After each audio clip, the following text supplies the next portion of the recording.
Hello from Portland, Oregon. Welcome to Portland State University, and thank you for joining us at our first of 4 pre-arrival webinar in 2019. My name is Yoko Honda, and I am an International Student Life Advisor and also a coordinator for International Student Orientation at PSU. We are very excited to meet with you in September as you start your first term at PSU. Today's webinar is recorded and it will be uploaded on our website next week. If you have any questions, please ask us through a Q&A chat. We hope to answer your questions as long as time allows us to do so. If you have an in-depth question, please feel free to email us after the webinar. We are happy to connect with you. In our webinar, we will go over introduction of presenters, before you travel, class registration, academic advising support, graduate school, and international student mentor support. Now, I would like to ask my colleagues and presenters to introduce themselves. Hi, I'm Anuksha, and I am an international undergraduate admissions counselor. I work with students from South Asia, Southeast Asia, North America, and Central America. Hi everyone, my name is Mike Toure. I am an admissions evaluator in the graduate school. I probably have the pleasure of admitting some of you, so glad you could be with us, and we hope to get a lot of good information to you today. Hi everyone, my name is Naila Beramova, and I am an international student mentor, and I'm also a master's student here at PSU. Excited to answer your questions. This is Rachel Deeth. I am behind the scenes today working to moderate your questions. I'm an international student life advisor working closely with Yoko and looking forward to meeting you all at orientation.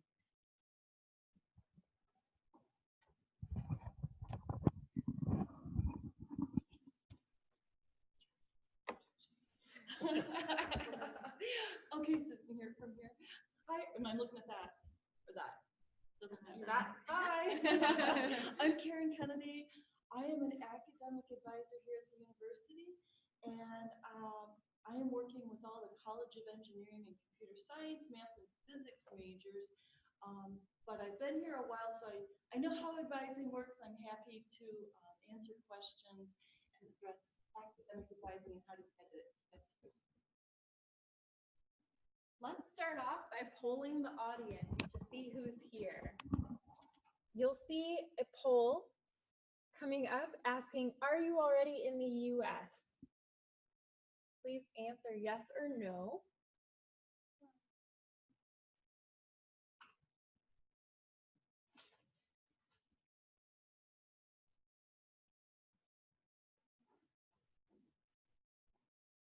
Got almost everyone.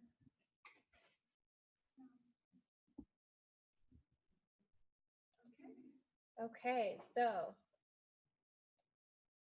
most people are not already here. That's great.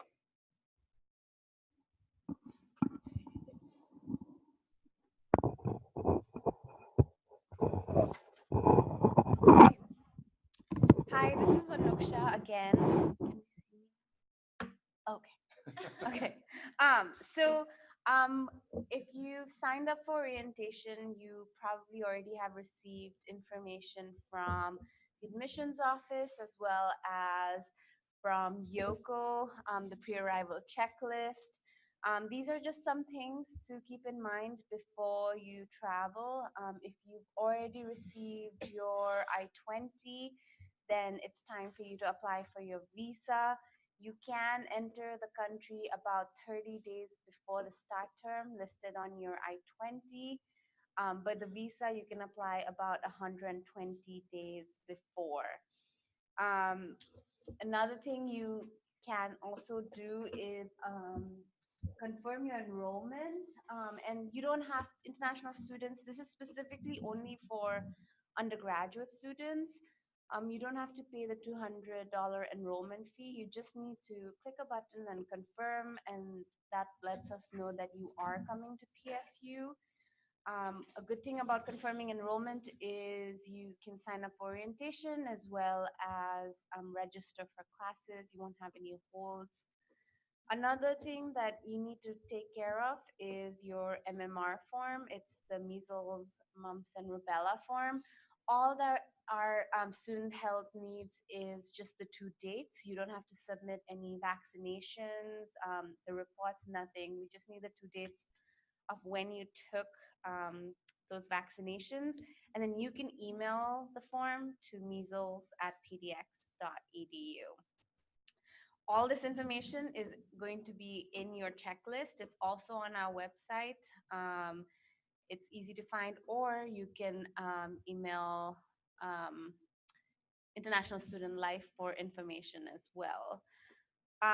Once you sign up for orientation, there's an online orientation that you will be directed to do, after which you can sign up for classes, which Karen will tell you more about.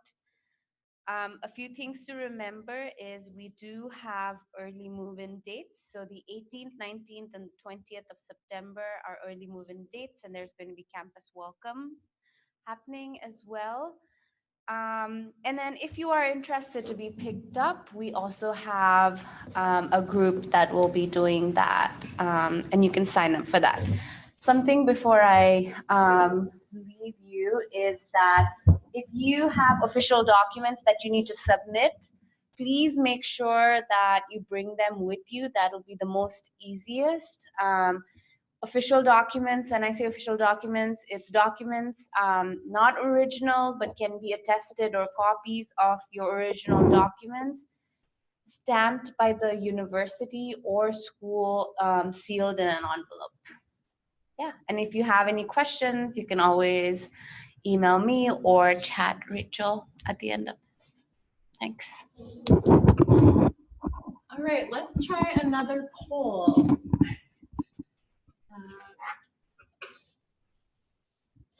We are going to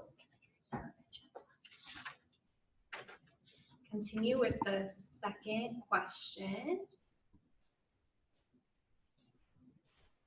Did you already register for your classes? Yes or not yet?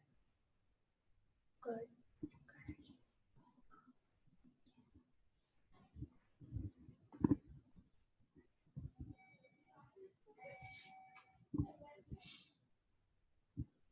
Okay. And it looks like many people have already registered, which is great. But if you haven't, don't worry, because Yoko is going to tell you all about how to do that now. All right, so I would like to focus on class registration because we want you to have a good, solid class schedule for your first term. As you know, here at PSU and other colleges and universities in the United States, you register for classes on your own. So it is important for you to take necessary steps mentioned in the pre-arrival checklist. The checklist was emailed to you. Please review it if you have not done so yet. The lists are also available on our website. We stress this part because the longer you wait, the less classes will be available for you to choose from. So again, it is important for you to take actions now. As Anuksha mentioned, please make sure to take care of any hold on your student account. A hold prevents you from registering for courses. Depends on students, you may have a multiple holds, such as a financial document hold or CVIS hold if you are transferring from another US college or university. You can check your student account through boundweb.pdx.edu to see if you have a hold or not. And if you're not sure how to take care of those holds, please contact us at any time. As an international undergraduate student and post-bac student, you are required to register and complete 12 credits per term to maintain your immigration status in the United States. And 12 credits are about 3 classes. If you're a master's or doctoral student, you are required to register for 9 credits per term. So now let's talk about how you can register for courses. If you have an F1 visa and are pursuing a bachelor's degree, you have to complete an online orientation module and pass a final quiz with 80% or higher score. After you signed up for International Student Orientation, you will automatically receive an online orientation module access. An instruction email will be sent to your PSU email. Complete the module to learn how to earn a degree from PSU. Then visit d2l.pdx.edu, log in with your Odin account, and pass a final quiz with 80% or higher score. You will be granted access to register for classes for fall term. If you're not sure about what classes to take, please contact your academic advisor in your major for assistance. If you're post-bac, master's, or doctoral students on F1 or J1 visa, you will be able to register for courses as long as you don't have any hold on your account. Again, you can also contact your faculty advisor or academic advisor in your major for class selection. If you are a J1 exchange student, you will be able to register for courses as long as you don't have any hold on your account. Please note that International Student Orientation does not cover academic advising or class registration support at this point. We strongly encourage you to register for courses before attending International Student Orientation.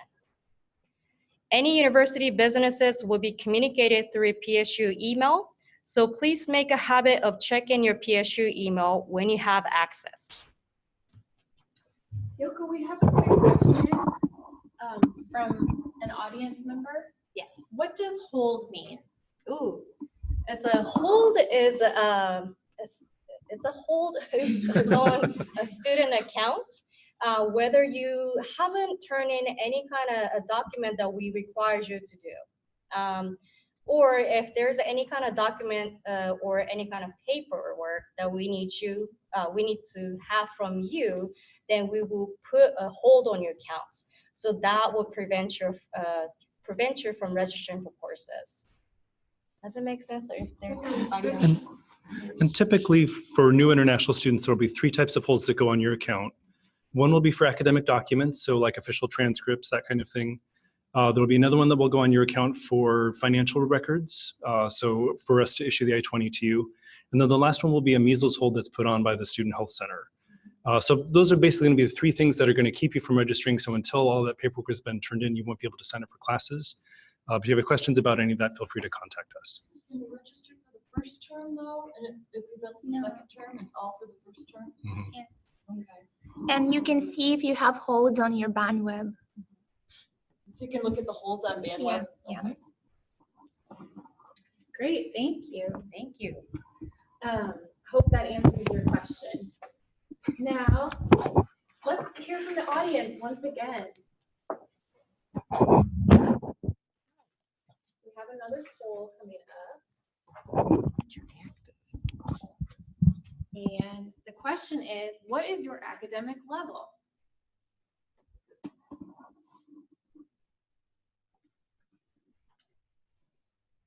Oh, a lot of graduate students.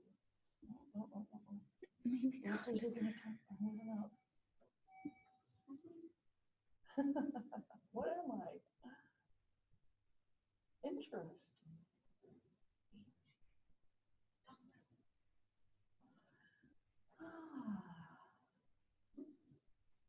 Okay. Masters Mostly win. graduate. Good to know.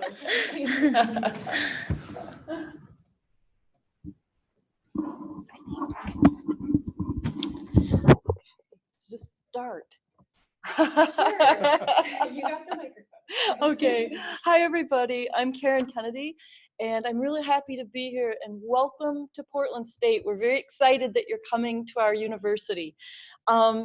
As I said earlier, I advise undergraduate students who are getting their first bachelor's degree, and I also advise post-bac students getting their second bachelor's degree.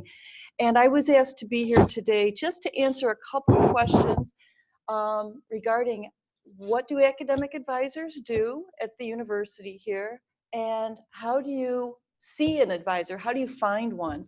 And I also want to say a few words eventually about the importance of meeting with your professor, your faculty advisor, if you're a graduate student.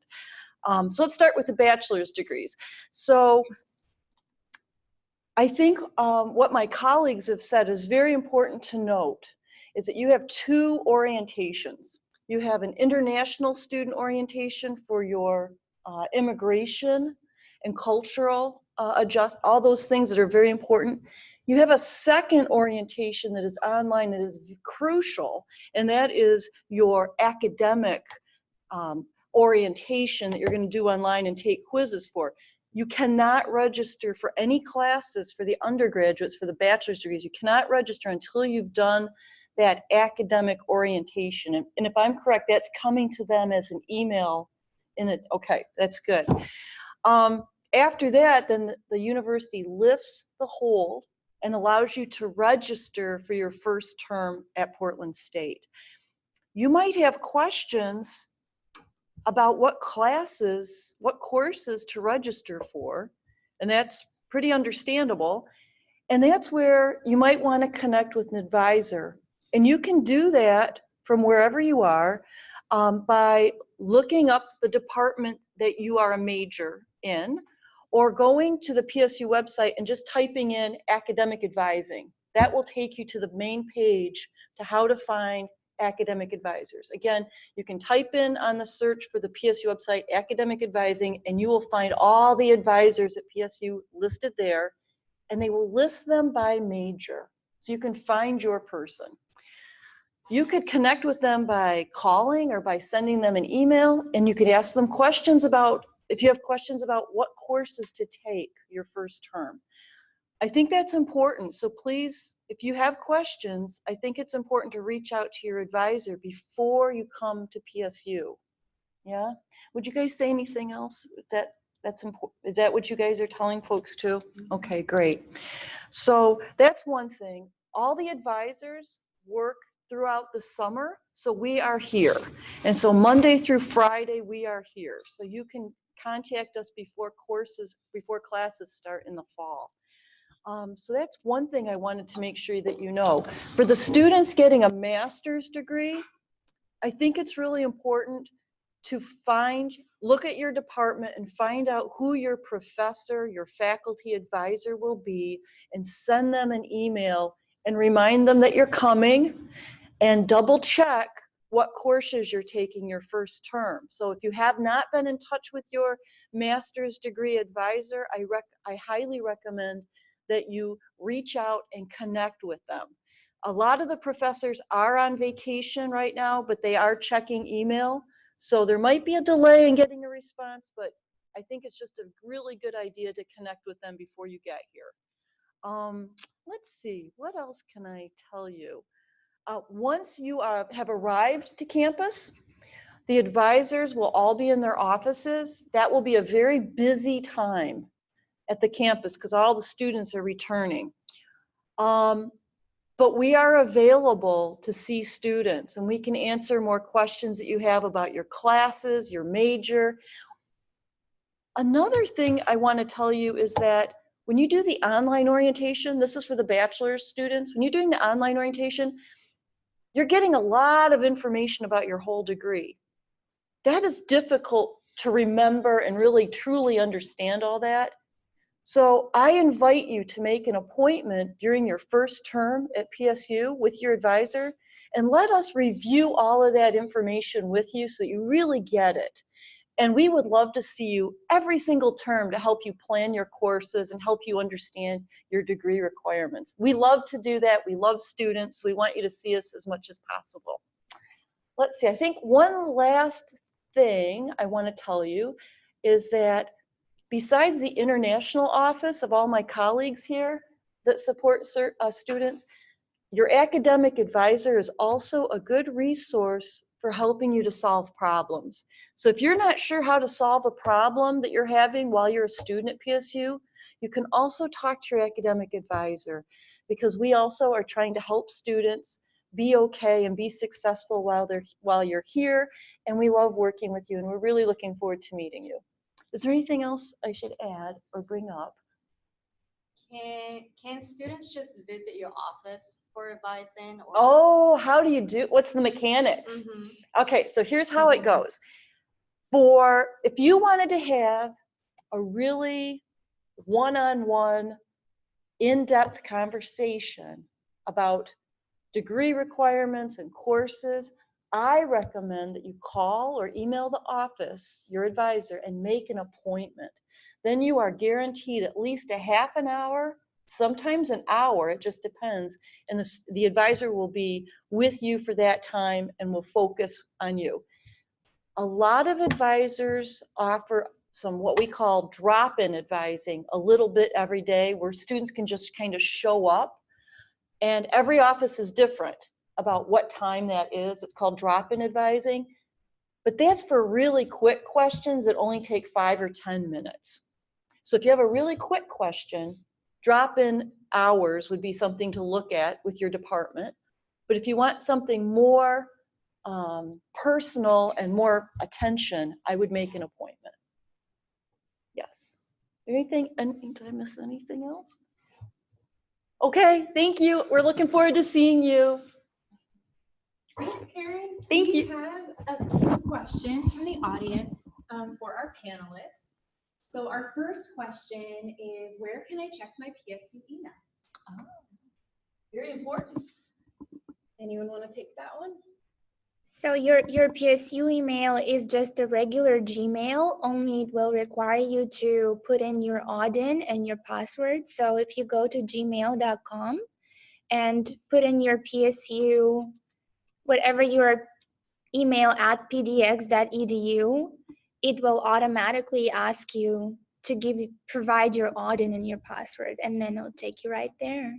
I also want to add, if you haven't set up your PSU email, instructions are on your decision letter. The admission letter that you received both for grad and undergrad have instructions on setting up your ODIN account as well as your PSU email. Also, as soon as you're admitted and you've set up your PSU email, all communication from PSU regarding orientation, or things that you need to do before you arrive, once you arrive, everything is going to happen on your PSU email. So it's really important, if you haven't set it up, that you need to get that done soon. Besides orientation and signing up for your online academic orientation, well, it's going to require that you set up your PSU email account too. So that's really part of the first steps. Yeah, good question. Great, thank you. Our next question is, if I submit my official items upon arrival, which may be on or after International Student Orientation, can I ask to clear my hold to register for classes in advance? Let's go with it. Okay. Because I don't know the Okay.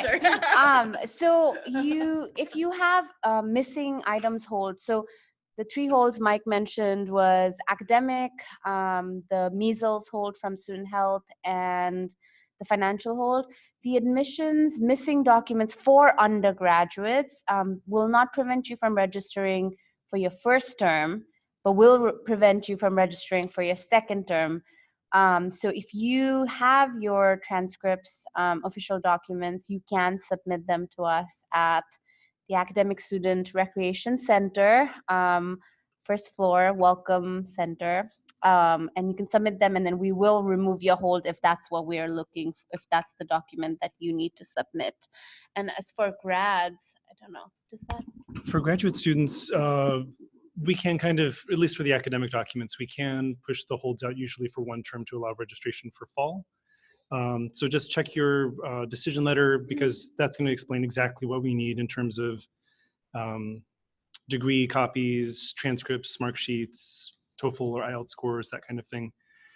So if you haven't registered and that is something that's preventing you from doing so, feel free to email us at gradschool@pdx.edu, and we can usually work with you to get that particular hold moved out. Oh, great. Just so I want to make sure I, as an advisor, understand this. So during the So right now for the undergraduate and the graduate students, it's important for them to know they will have holds put on for measles vaccination, for any official transcripts that they haven't received. And what was the third thing? Financial documents, okay? But that will not prevent them from registering once they do the online orientation for the undergrads and for the grads. But you get like kind of the first term at PSU to take care of that. And then by winter term, you would be prevented from registering. Is that right? Okay, thank you. I just wanted to make sure I understood that. Have I got that wrong? And I should just clarify one little point. At least for the graduate students, we can move the holdout for your academic items, but we can't move the holds for financial documents or for the measles hold. So if you still haven't provided your financial documents for your I-20, or if you haven't provided the measles form to the health center yet, unfortunately, we can't move those holds out for you. So even if we do move the holdout for the academic documents, if those other two holds are still on your account, you still won't be able to register until those are taken care of. So that's for fall term for the graduate students? Exactly. Okay. However, there is no reason you can't submit your measles form because it's really, really easy. It's a form where you just have to know 2 dates when you had your vaccinations, ask your parents, look at your medical records, and then just send them, scan it and send them that form to the Students Health Center. Yeah, measles@pdx.edu, and that will remove it really fast. So that shouldn't be an issue. Good, all right. Yeah. All right, very cool. Are you ready for one more question? Absolutely. Okay. So we have a question that is, I have registered for classes for my master's. So are these classes confirmed or will I get any kind of confirmation? As long as if you go into your student account and you see that you're actually registered for those classes, that means that you're in them. That's not going to change. So you won't need to reconfirm that with the registrar's office or with graduate. And the closer you get to the term, look out for the emails from your professors because they usually send a welcome email with a little poll where you reply to some questions like, what do you prefer to be called in class? And things like that. Exactly. Cool. One more quick. Being a PhD student, how and when should I register for classes? I would recommend probably checking with your advisor first in your actual department, your program. They'll be probably your best resource as far as which classes you need to sign up for, the sequence they should be taken in, that kind of thing. Often there will be kind of general information on departmental websites to kind of show you what's kind of expected for new students in a particular program, as far as which courses they should be signing up for. So that might be another option for you as well. But if you have any questions, I would refer you to your advisor in your particular program. Cool. I can't wait to hear more from you, Mike. So I'll talk about a couple different things here specific for graduate students. As Anusha mentioned earlier, we do require official academic documents from incoming doctoral or master's students. Typically, these would be, and I'm going to go out on a limb here and assume that several of you are from India. But basically, you just want to check the language in your decision letter very carefully because that will explain exactly what's needed. Sometimes we'll have students who are turning in transcripts as opposed to the mark sheets that we're requesting. Sometimes we'll have students who are turning in documents attested by their college when we actually need them attested by the university. So just check your decision letter to make sure that what you're requesting from your institutions back home, regardless of where you've studied, will meet the requirements that the graduate office has set out in the decision letter. We would also need proof of your English proficiency. So we would need official TOEFL scores or IELTS scores. So if those are still outstanding, please also make arrangements to have those sent to us. And as we discussed a moment ago, those can be either turned in over the summer. So you can either ship those into us if you are concerned about getting into classes quicker. Alternatively, you can just drop them off at our office once you've arrived in Portland. The main thing is just that the documents meet the requirements that are laid out in the decision letter, but they also have been stamped and are still sealed in an envelope by the university or college that is awarding them. Unfortunately, we're not able to use original documents. So if you show up with like your original copy of your bachelor's degree, for example, unfortunately, we can't accept that in place of the tested photocopies that are being requested in the decision letters. As far as departmental orientations go, there's a lot of variation at the graduate level. Undergraduate students will all have an orientation program. For graduate students, other than the international student orientation, there may or may not be a departmental orientation depending on your department or program. Many programs will have them, others will not. So if you have any questions about that, just shoot a quick email to your program and they can give you a little more information about whether that's something that's going. And if so, they can let you know about the dates that it's going to be taking place, kind of an agenda of what's going to be covered and so forth. As Karen also mentioned earlier, you definitely want to meet with your departmental advisor once you arrive in Portland, or at least maybe try to email them before you arrive just to make sure that, one, you're signing up for the courses that you need to be taking, kind of in the proper order, so you're not jumping into advanced classes before you've got the basic classes down and that kind of thing. They can also be a good resource for departmental scholarships, so they might be a good way to find out whether there are scholarships specifically available to students in your particular program.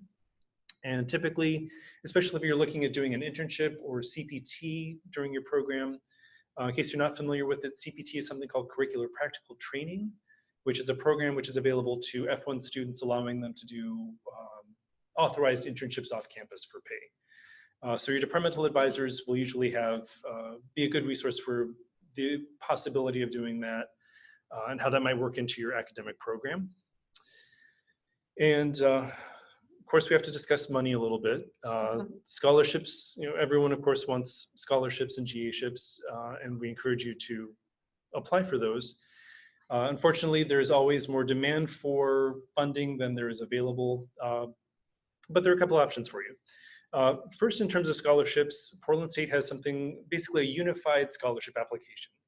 So basically, you would go into the system, you create a login, and basically it would allow you to apply for multiple scholarships around campus. So rather than trying to track down a particular scholarship in this program or this office, it's all kind of through one centralized system.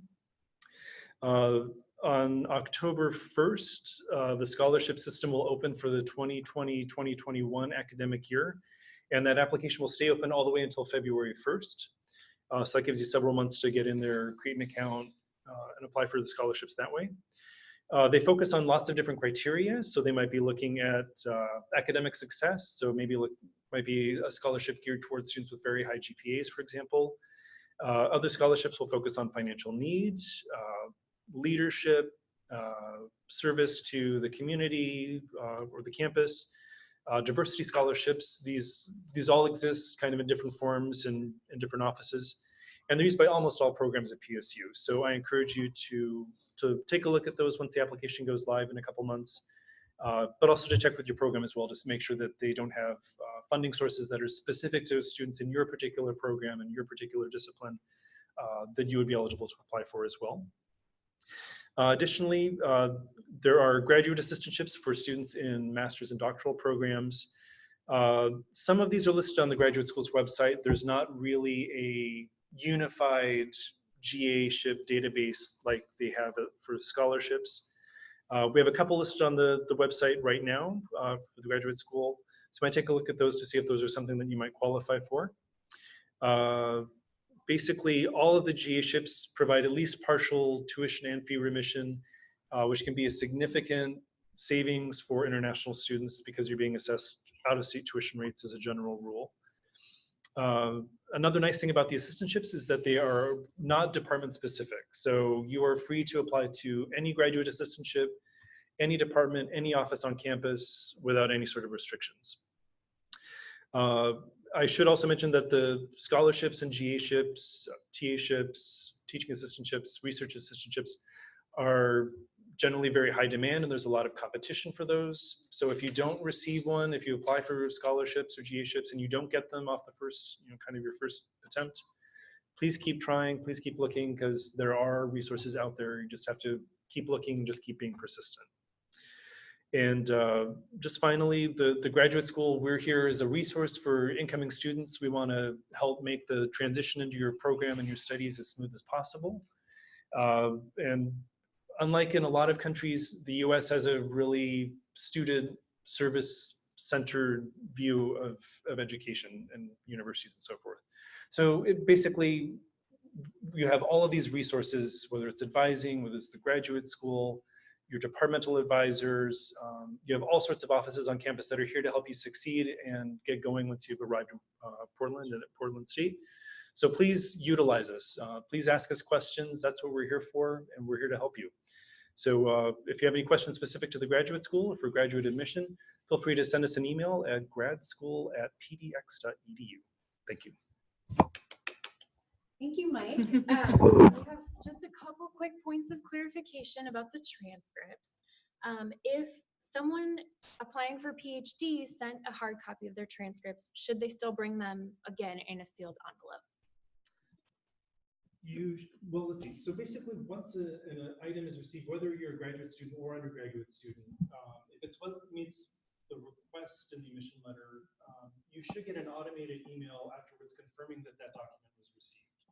By the same token, you should also be receiving emails periodically that are just sort of automated saying, hey, we see you're admitted for fall. We're still missing your official TOEFL scores and your official transcript from the school.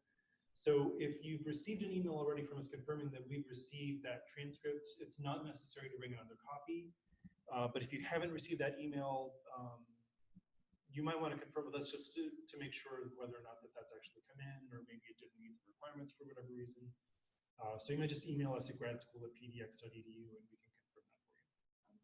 They also specify if we've received and if the document was considered unofficial, the email will say we've received unofficial documents. And then, so if you see that we've only received unofficial, that means we need the sealed and stamped copy.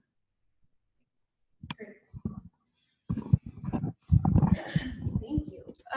One more question for our panelists. I have registered for a class for which no professor is allocated yet. Is that going to be a problem? Yeah, Karen.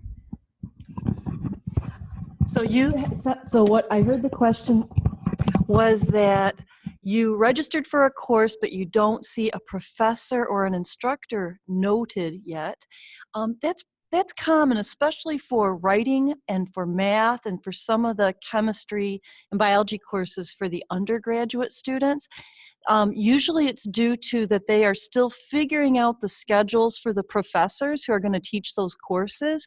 So probably by late August into September, all of that should change and there will be a professor. Just means that they just haven't quite nailed it down with the schedule yet. Same with a location. You'll notice that some of the courses don't have a location listed quite yet, but they should have that sorted out a couple of weeks before the classes start. Great. So before we move on to our next topic, which is the International Student Mentor Program, let's do one more quick poll.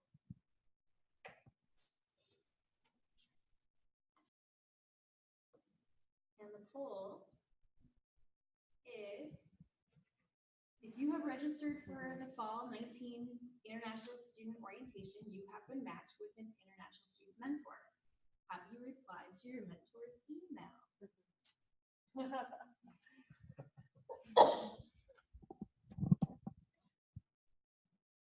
course, all people that are signed up watching the webinar are the most on top of it.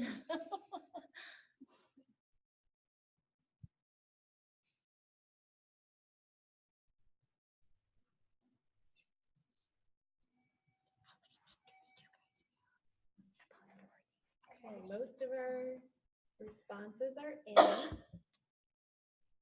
So a pretty even mix. There's not sure. Maybe you're not sure if you got that email. Yes. Who is this person? So Nyla will tell us more about the program. So yes, hello again, and I'm Naila, and I represent International Mentor Community here at PSU. And some of you have already received emails from your mentors, others will be receiving them for sure this week. But I just want to tell you about the resource we are for you. PSU cares a lot about your well-being as a student and as a person, and we want your transition to PSU to be smooth and fun and stress-free as much as possible. So mentors are here for you. We are specifically trained. We know many, many resources on campus. We know how to find the help that you need. So if you have any questions, a question about PSU, about life in Portland, about housing, just any questions you might have about transitioning, any concerns you might have, you've just taken in a lot of information right here. And if you still have questions about the information we've covered today, you can reach out to your mentor and they will reply to you at their earliest convenience. And when you arrive, you might even be able to meet with your mentor face to face and then talk it over. Like I said, it's a great resource for you to utilize. And please make sure you reply to your mentors because we are excited to meet you and help you.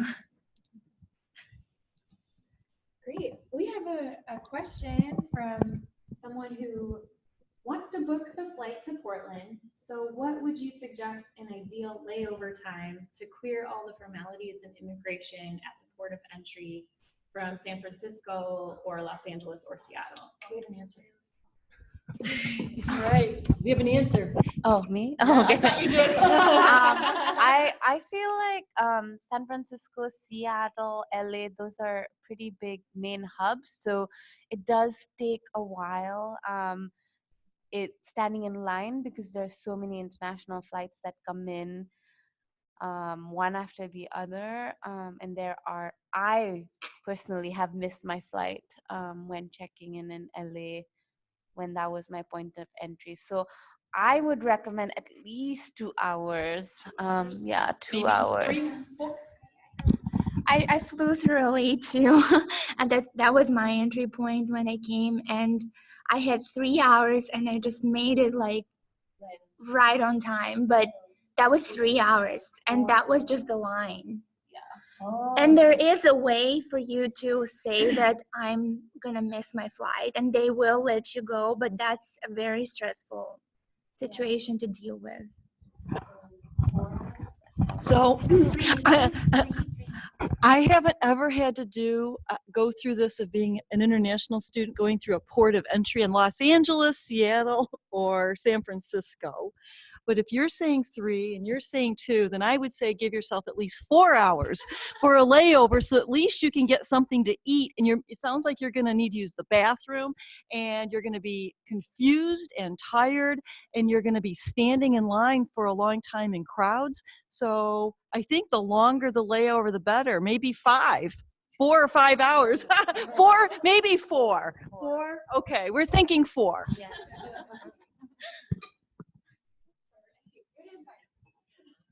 Another question, can a master's student get a graduate assistantship and also a scholarship?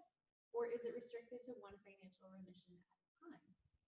It depends on the scholarship. I have an assistantship and I also had a scholarship, so it will say, and if you're applying through the unified system, they will filter that out for you. So if you specify that you have the GA-ship. So yeah, it depends on the scholarship. But they do tell you if you have a GA-ship, do not apply, or a TA-ship for that matter.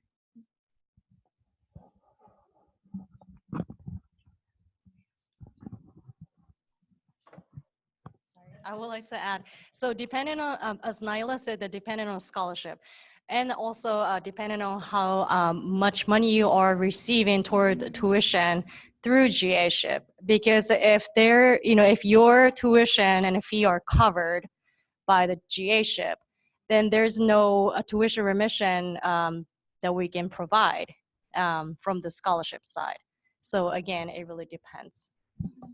And some GA-ships will be full, will cover all of your tuition and all of your fees. Others will be partial. So it would just kind of depend on the GA-ship or TA-ship that you've got. And, but as Naila pointed out, you might look at the scholarship to see whether or not it would allow you to apply for it, even if you've already got even like a partial TA-ship.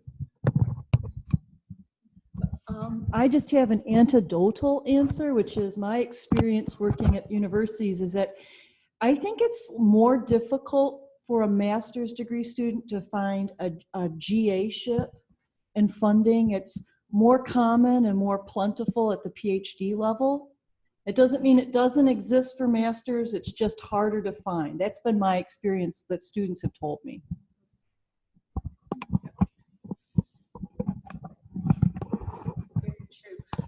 Someone is wondering a little bit about what kind of roles or responsibilities would a GA or a TA or an RA have? So I'm an RA. Resident assistant? Oh no, Research assistant. See, I have read that. I'm like, So- housing. But my research is more social, so I'm not sure about like the science research, but my responsibilities are analyzing data, preparing for the team meetings, preparing agendas, writing up some blogs, helping writing grant proposals for the research. It's very interesting. So, and it is not easy, but it's really fun. I was a GA in the admissions office long time ago, and I mean, it depends on the office that you're a GA, TA, or RA in as well. So when I was a GA, I did a lot of, depending on what tasks the office had, but this was like 4 years ago. I did a lot of administrative plus it was focused on like admissions, plus like presenting, giving out information to new students. Very similar to what I do now, but in like smaller scale. So it depends on what kind of GA, TA, RA you have. And so a GA, RA, TA can be in the department you're learning in, your department where you're studying your field, but it also could be helping the rest of the university in its other functions, like the admissions office, other places. Those are options too. Great. Another question, I think this one's for you, Karen. Who should I email to ask about what classes I should register for? And since I'm a transfer student, how can I know how many credits are approved?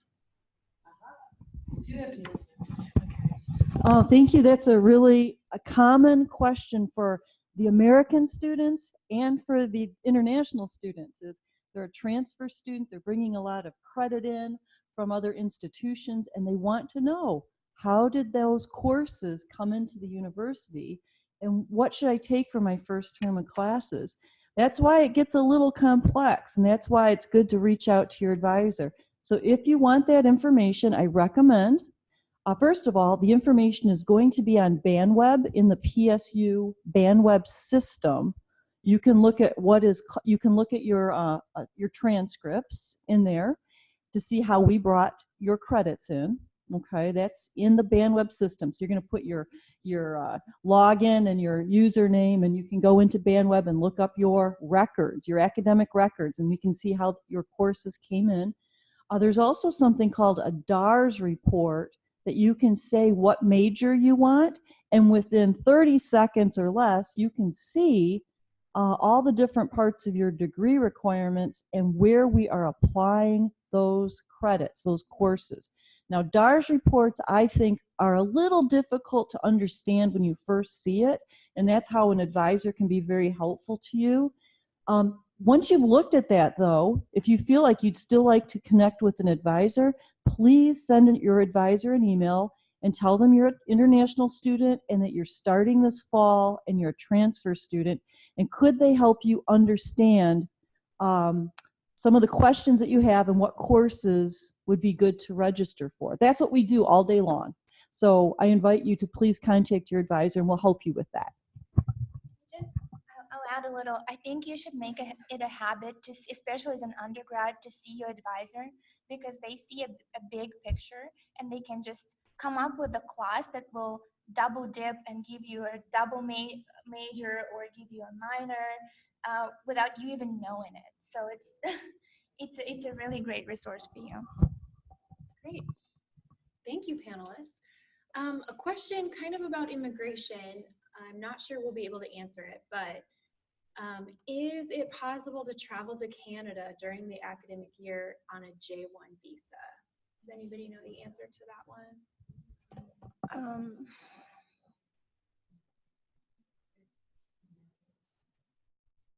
don't think so, but they might need a Canadian visa. Well, I couldn't. I needed a transfer visa for Canada, but that's because of my particular country and how they are with Canada. So My passport, it depends on what countries Canada lets enter without a visa. So you could travel if your I-20 is signed or your DS 2019 is signed, but you need to check if Canada lets your passport enter without a visa. If not, then you need to get a visa. Where do you recommend that they check? I mean, the Canadian Embassy website? yes, and also there are immigration advisors. So anytime you want to travel outside the United States, it's always good to check in what you need to have on hand.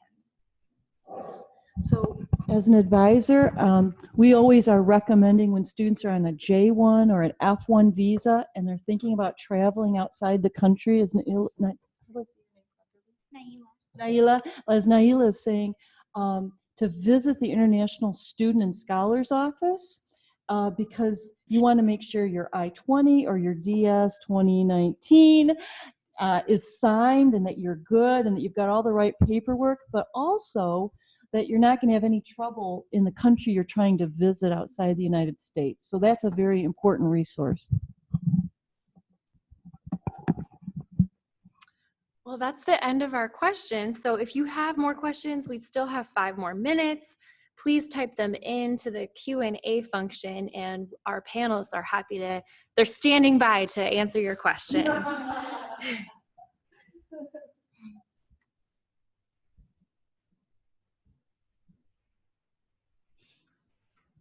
We do have another webinar coming up next week on Thursday, August 1st, and that is about housing information. And so if you don't have any housing yet, or if you're not sure how to find housing here in Portland, you're going to want to be sure to attend that webinar. You're going to get a lot of information from current students about what it's like to live in Portland and how to go about finding safe and as affordable as possible housing for you. Great, we have a question here. We have 2 questions. Do I need to get official notice appointment of my GA before emailing the scanned copy of financial certification and the immigration form? I only have a preliminary offer at this moment. I would, at least at the graduate level, we would require the final GA letter to be emailed to our office by the actual department. So if you only have maybe a interim or kind of not fully finalized GA-ship yet, you might hold off on that. You could still potentially send in financial documents if you wanted to, if you haven't received your I-20 yet, and we could issue the I-20 in that case. And then if the GA is finalized later on, the department could email a copy of that to us and we could update the I-20 to reflect the actual funding source for you. But if it's only kind of a preliminary GA ship at this point, unfortunately, we wouldn't be able to use it for the I-20 at this time.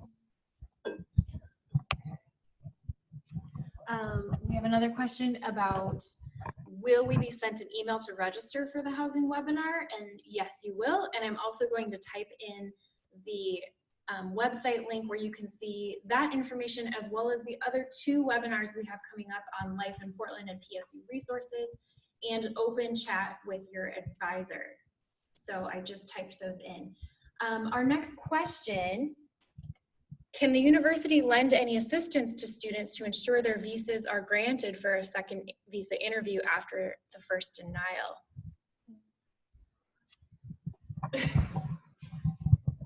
So unfortunately, and other folks may want to weigh in on this as well, basically the way it works with the visa process is it's up to the university to determine whether or not a student is admissible, and if so, once they've turned in financial documents, to make sure that the financial documents meet kind of federal requirements to actually issue the I-20. At that point, basically it's entirely up to the embassy or the consulate. The visa officer basically has total control over whether or not to grant or deny the visa. If you were denied the visa previously, they might have given you a reason as to why the visa was denied. A common one seems to be the applicant hasn't provided adequate proof that they're actually intending to return home after they've finished their studies. So if that was your particular case, you might look at ways you might demonstrate that better at the second visa interview. There may be other reasons, but does anyone else have thoughts on this? I think on our website you have we have information on like preparing yourself for a visa interview. That might be helpful. If you need like information about the university, you can check in with your mentors or with us, and we can give you information, like additional information about the university that might be helpful. Yes, and apart from like intent of not coming back home, the other denial is also financials. So they think that you can't pay for school. So, keeping track of all of that, we can definitely talk to you, but it, again, like Mike said, it definitely depends on the embassy. They're the ones who make the decision.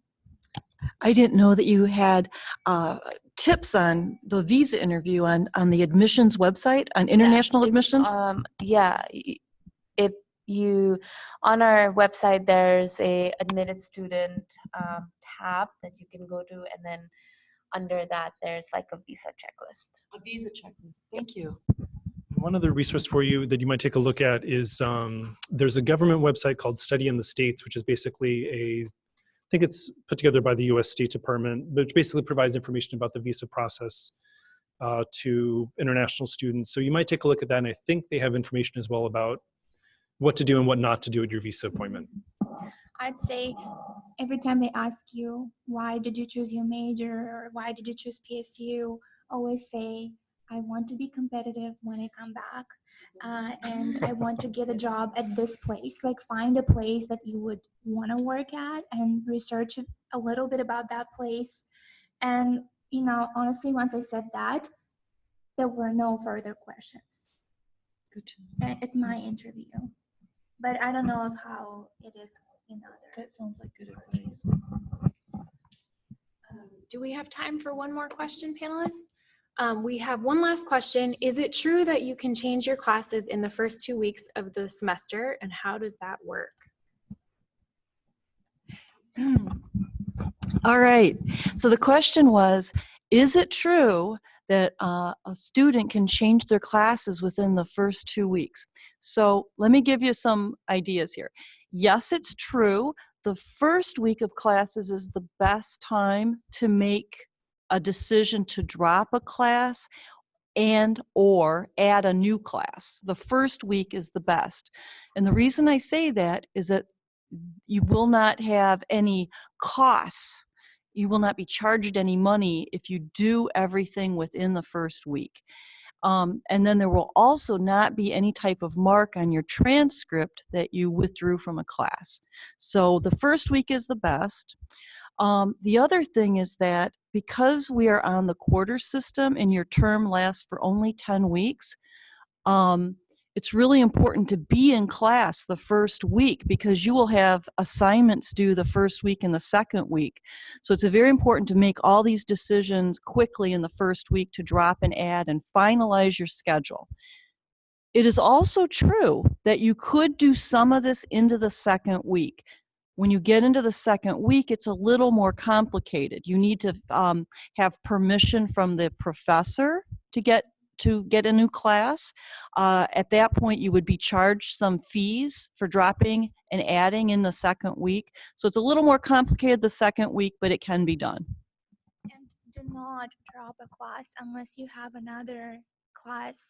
Do not drop a Yes, class. because of the international student require, you have to have 12 credits for undergrad and 9 credits for grad students and 12 for post-bac. Because once you drop it, what if you can't get in? What if the class is full, the class that you want? And now you are not maintaining your visa requirements, and that can affect you pretty badly. So even though you can do that in the first week, make sure you have things in line before you just drop the class. Well, that comes to the end of our webinar for today. Thank you so much for joining us this morning or evening for you. And thank you so much to our panelists for being here and answering all the questions. If you have any other questions you'd like to get answered, our email address is there on the screen for you right now. And we hope to see you at our next webinar, or hear you at our next webinar, Housing Information, next week, Thursday, August 1st.